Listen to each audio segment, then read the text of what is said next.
And in Road to the White House news, Democratic presidential candidate Hillary Clinton is campaigning on the East Coast today. This morning, she headed south to Johnson C. Smith University, which is in Charlotte, North Carolina. Just before that, she held a press conference in White Plains before taking off for North Carolina. That tweet from Doug Mills. Here we go. Yep. Get down.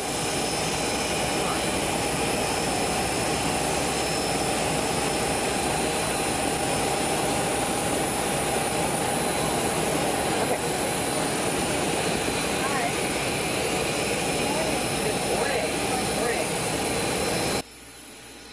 Good morning, everyone. Last night, I was very glad to be able to begin a conversation with the American people and offer some of my thoughts about ISIS, Iran, and how we reform the VA system to provide better care for our vets. And I'm honored that in the last 24 hours, more retired generals and admirals have decided to endorse my campaign. To focus more on these crucial challenges, tomorrow I'm convening a meeting of bipartisan national security leaders and experts, including former Secretaries of Homeland Security, Michael Chertoff and Janet Napolitano, General John Allen, former Acting Director of the CIA, Michael Morrell, and former NATO Supreme Allied Commander, James Stavridis, and others. We will discuss how to intensify our efforts to defeat ISIS and keep our country safe. To that end, I want to underscore something that I mentioned last night. We should make it a top priority to hunt down the leader of ISIS, Abu Bakr al-Baghdadi, and bring him to justice, just as we did with Osama bin Laden. As with that operation, getting al-Baghdadi will require a focused effort driven at the highest levels. But I believe it will send a resounding message that nobody directs or inspires attacks against the United States and gets away with it. Let me be clear. Last night was yet another test, and Donald Trump failed yet again. We saw more evidence that he is temperamentally unfit and totally unqualified to be commander-in-chief. He trash-talked American generals, saying they've been, quote, reduced to rubble. He suggested he would fire them and replace them with his hand-picked generals. He attacked dozens of former flag officers by saying that, quote, we've been losing for us for a long time. That's how he talks about distinguished men and women who have spent their lives serving our country, sacrificing for us. That's how he would act as commander-in-chief. Meanwhile, bizarrely, once again, he praised Russia's strongman, Vladimir Putin, even taking the astonishing step of suggesting that he prefers the Russian president to our American president. Now, that is not just unpatriotic and insulting to the people of our country as well as to our commander-in-chief. It is scary because it suggests he will let Putin do whatever Putin wants to do and then make excuses for him. I was just thinking about all of the presidents that would just be looking at one another in total astonishment. What would Ronald Reagan say about a Republican nominee who attacks America's generals and heaps praise on Russia's president? I think we know the answer. And when asked how he would stop the spread of global terrorism, Trump's answer was simply, take the oil. The United States of America does not invade other countries to plunder and pillage. We don't send our brave men and women around the world to steal oil, and that's not even getting into the absurdity of what it would involve. Massive infrastructure, large numbers of troops, many years on the ground. Of course, Trump hasn't thought through any of that. Every Republican holding or seeking office in this country should be asked if they agree with Donald Trump about these statements. Now, one thing you didn't hear from Trump last night is any plan to take on ISIS, one of the biggest threats facing our country. He says his plan is still a secret, but the truth is he simply doesn't have one. And that's not only dangerous, it should be disqualifying. So I have a very different vision for how we keep our country safe and strong. I respect the men and women who put their lives on the line to serve America. I will work with our allies to defeat ISIS, and I will hold true to our country's most cherished values. You know, even with all of the attention being paid to the campaign, we cannot forget how important this decision is. This weekend is the 15th anniversary of 9/11. I will never forget the horror of that day, but I will never forget either the victims and survivors and the brave first responders and emergency responders that I met with and served and worked for as Senator from New York. That's what kept me working so hard in the Senate on behalf of 9/11 families. That's who I was thinking of 10 years later in the White House Situation Room with President Obama when the decision was made to bring Osama bin Laden to justice. That's the kind of commander-in-chief I will be, someone who will bring us together in common purpose to keep our people safe and our country strong.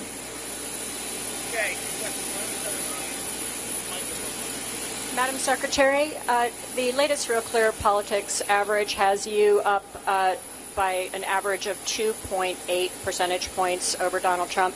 Given what you say are his historic inadequacies and disqualification on the commander-in-chief point that you just made, shouldn't you just basically be running away with it at this point? Well, as I've said many, many times, I've always thought this was going to be a close election. That's why we've been putting organizations in place, gearing up for these final weeks to mobilize and turn out our voters. That's exactly what we're going to do. And I feel we're in a strong position, but we're not taking any place, anyone, anything for granted. We're going to keep working as hard as we can and hopefully pull out as many voters who agree with me as we possibly can muster. Hi, Jeff. You said unequivocally last night that you would not put troops into Iraq ever again. Isn't A, that ignoring some ground forces who were there, and B, boxing yourself in should your military commanders, if elected, advise that you in fact need to do that? Well, Jeff, first of all, I've said that before. I've said it on numerous occasions. I believe it. I think putting a big contingent of American ground troops on the ground in Iraq and Syria would not be in the best interest of the fight against ISIS and other terrorist groups. In fact, I think it would fulfill one of their dearest wishes, which is to drag the United States back into a ground war in that region. However, I've been very clear, and I said this again last night, I support the air campaign, I support special forces, I support enablers, I support surveillance, intelligence, and reconnaissance. I will absolutely be prepared to do whatever is necessary to support the Arab and Kurdish fighters on the ground, to take out as much of the infrastructure of ISIS from the air, to go after Baghdadi, as I said today, with a very focused commitment to taking him off the battlefield. I think the approach I've outlined intensifies what we are doing, but also recognizes that there is no, in my opinion, path forward to ground troops that would be in our interests. Hi, good morning. Secretary Clinton, you've been criticized by the RNC for your demeanor last night, that you were too serious, that you didn't smile enough. Can you react to that? And also, you suggested that there is a double standard. Do you think that you're treated differently in this race because you're a woman? Well, I'm going to let all of you ponder that last question. I think there will be a lot of PhD theses and popular journalism writing on that subject for years to come. I don't take my advice, and I don't take anything seriously that comes from the RNC. We were talking about serious issues last night. I know the difference between what we have to do to fix the VA, what we have to do to take the fight to ISIS, than just making political happy talk. And I had a very short window of time in that event last night to convey the seriousness with which I would approach the issues that concern our country. Donald Trump chose to talk about his deep admiration and support for Vladimir Putin. Maybe he did it with a smile, and I guess the RNC would have liked that. Thank you, Madam Secretary. Like the hat. Appreciate that. Is this a new look? No, it's kind of an old look now. Oh, you're bringing it back? I'm bringing it back. When shopping in your closet? You got it. Yeah, I do a lot of that. Last night, Mr. Trump suggested in some of his security briefings that the briefers made a suggestion or an insinuation that they were not pleased, the CIA was not pleased with the decisions that the administration and President Obama have made so far. Did you get that same impression in the briefings that you got, and can you comment otherwise on that suggestion from Mr. Trump? I think what he said was totally inappropriate and undisciplined. I would never comment on any aspect of an intelligence briefing that I received.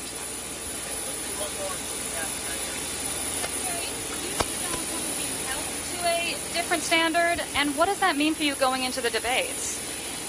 That's a very fair question. I have been somewhat heartened by the number of articles recently pointing out the quite disparate treatment of Trump and his campaign compared to ours. I don't understand the reasons for it. I find it frustrating, but it's just part of the landscape that we live in, and we just keep forging ahead. Look, I think this is a really important moment for everybody in our country, as you have seen by the numbers of Republicans concerned about Trump coming forward and saying, this is not acceptable. They are willing to put their names out there.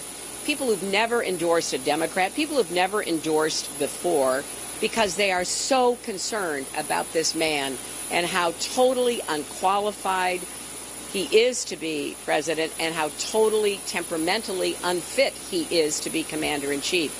So I know that he says outrageous things on a pretty regular basis, and I know that's part of the coverage, and I know that it may be difficult to feel that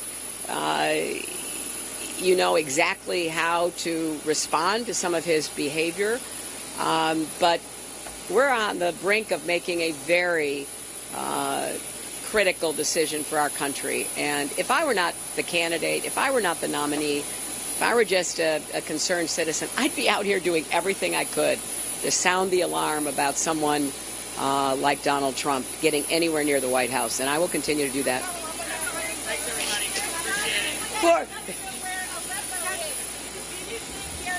Thanks, guys. See you on the plane. Well, you can look on the map and find Aleppo. Madam Secretary, I love you, Andrea. You are indefatigable. You're my kind of woman. I'll tell you what. Look at this. Okay. I know. Go ahead. Go. I mean, the sympathy vote, the whole thing. I love it. Yes. Matt Olson, right. Right.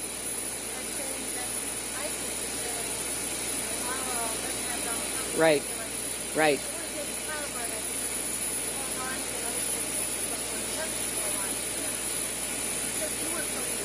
No, that's not true.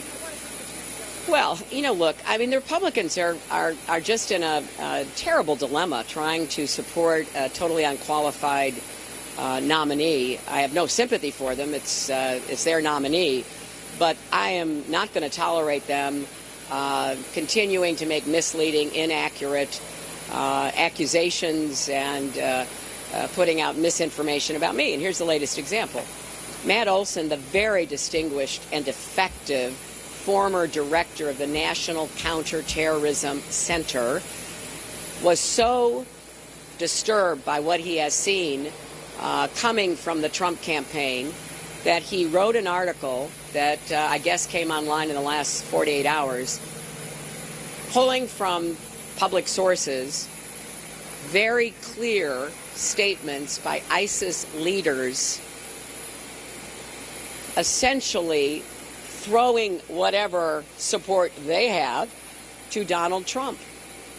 They have, as Matt Olson pointed out, said they hope that Allah delivers America to Trump.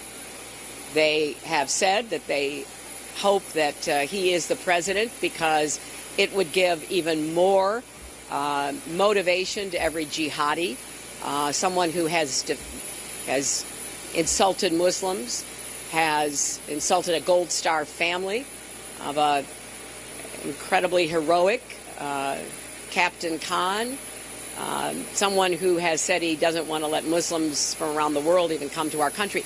That is a gift for ISIS, and that is what Matt Olson, who knows more about this than the Republicans trying to somehow muddy the waters, very clearly stated. That's what I mean. And look, I'm not asking for any special treatment. I know the road that I'm on. I've been on it for 25 years, and I just get up every day and keep moving forward. I love this country. I will serve it with my entire heart, mind, and soul. I will do everything I can to protect America, and I will do everything I can to make sure Donald Trump is not president for many reasons. But this latest information coming from a distinguished counterterrorism expert should put every American's mind in motion to try to figure out what everyone can do to prevent Trump from being the president. Thank you. See you guys on the plane. Appreciate it. Thanks, guys.